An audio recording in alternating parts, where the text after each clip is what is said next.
Olá, tudo bem? Seja muito bem-vindo e bem-vinda. Na aula de hoje nós vamos aprender a como ocultar a aba aqui na planilha do Excel. É muito rápido e simples. Então você vai selecionar qualquer aba que você queira ocultar, não deixar ela aparente aqui. Às vezes você está até fazendo uma PROC V de algum dado e você quer esconder alguns dados. Você pode vir aqui, ó, eu vou esconder essa aba exemplo, ó, com o botão direito em cima de exemplo.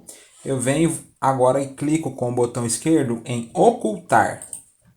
Perceba que ela desapareceu daqui, ela está oculta. Eu poderia ocultar mais abas aqui tranquilamente fazendo o mesmo processo. Aí eu quero reexibi-la, quero fazer com que ela volte.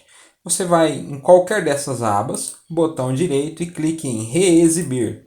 Aqui vai aparecer a lista das abas que estão ocultas. No meu caso só foi uma, então você clica na aba que você quer, clique em OK e ela vai aparecer novamente, ok? Se ficou alguma dúvida, deixa nos comentários, não deixe de se inscrever e curtir. Fica aqui meu forte abraço e até breve.